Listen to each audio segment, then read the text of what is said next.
இன்னைக்கு நண்பர்களுக்கு இந்த மேடையில் நான் சில விஷயத்தை போட்டு உடைக்க விரும்புகின்றேன். இன்னைக்கு நிறைய நம்முடைய பிஜேபி நண்பர்களாக இருக்கட்டும், மாற்றுக் கட்சி நண்பர்களா இருக்கட்டும், அண்ணாமலை என்ன பிஜேபி விட்டு வரலீங்க, அவர் பிஜேபி பி டீமுங்க. அவர் டெல்லி எப்படி போனார் பாத்தீங்களா? ஜம்முன்னு போனார். 4 நாள் ரிசைன் பண்றார். அமித்ஷாவை பார்த்தாரு, எல்லாத்தையும் பார்த்தார். ஆனா சண்டையே போடலையே. சண்டை போட்டா தானே அவர் பிஜேபிக்கு எதிரி. சண்டையே போடலையே. அவர் மரியாதை நிமித்தமாக எல்லாத்தையும் பார்த்துட்டு, ஐயா உங்க வேலையில் நீங்க போங்க, என் வேலையில் நான் போறேன், எனக்கு ஒரு புது விதமான அரசியல் எண்ணம் இருக்கு, இதுல செஞ்சுக்கிறேன். அதுவும் போய் தான். அமித்ஷா அண்ணாமலையோட காதல் ஏதோ சொல்லி தமிழ்நாட்டுக்கு அனுப்பிச்சிருக்காரு.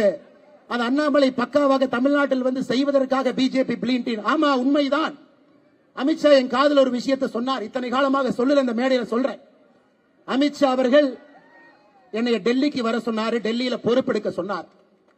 3 ஆண்டுகளுக்கு மேல டெல்லியில் வந்து இருக்க வேண்டும் என்று சொன்ன பொழுது நமக்கு அது ஒத்து வராதுங்க ஐயா, நான் தமிழ்நாட்டில் இருந்துக்கிறேன், நமக்கு அது வேண்டாங்க ஐயா, நான் இங்கேயே சின்னமா பாவமா இங்கேயே மக்கள் சேவை பண்ணிக்கிட்டு நம்முடைய நண்பர்களோடு சகோதர சகோதரிகளோடு இங்கேயே இருந்துக்கிறேன். அதுல சில நண்பர்கள் அண்ணாமலை அமெரிக்கா போயிருவார், டெக்சாஸ் போயிருவார், கலிபோர்னியா போயிருவார். ஐயா இந்த கை இங்க குப்பை தாங்க எடுத்துட்டு இருக்கு, எங்கேயும் போல.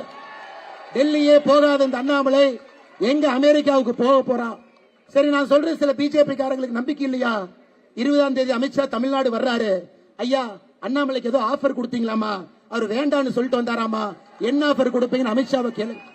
எப்பொழுதுமே அரசியலை பொறுத்தவரை ஒரு பிரின்சிபலோடு மட்டும்தான் நான் அரசியலை செய்திருக்கின்றேன். இங்கே பாரதிய ஜனதா கட்சியினுடைய மாநில தலைவராக இருந்த பொழுது தமிழ்நாட்டுக்கு எதிராக கர்நாடகாவில் மேகதாது அணை கட்டுகின்றார்கள் என்று தெரிந்து அங்கே ஆளுங்கட்சியாக இருந்த பாரதிய ஜனதா கட்சிக்கு எதிராக தமிழ்நாட்டில் பாரதிய ஜனதா கட்சி போராடியதை நான் சுட்டிக்காட்ட விரும்புகின்றேன். இன்னைக்கு தலைவர்கள் டெல்லியில் அழைத்தது நிஜம்.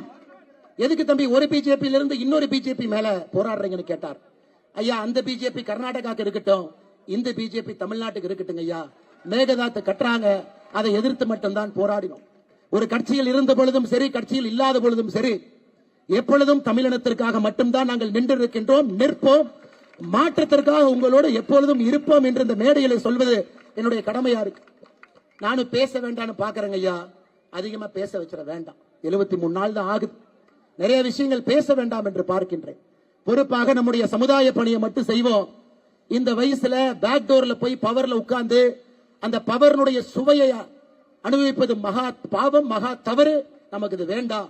மக்களோடு இருந்து நேர்மையாக பணி செய்து மக்களால் தேர்ந்தெடுக்கப்பட்டு தமிழகத்தில் ஒரு ஆட்சி மாற்றத்திற்காக வீதிலிடு அமைப்பு இருக்கும் என்கின்ற உத்தரவாதத்தையும் இந்த நேரத்தில் சொல்வது என்னுடைய கடமையாக நான் கருதுகின்றேன். இதெல்லாம் வெளியே சொல்ல வேண்டாம் தான் நினைச்சேங்க. ஒரு ரூமுக்குள்ள பேசுற 4 வார்த்தை எப்பவுமே ரூமுக்குள்ள தான் இருக்கணும்னு நினைக்கிறாள், அது வெளியே சொல்லக்கூடாது என்று நினைக்கின்றேன்.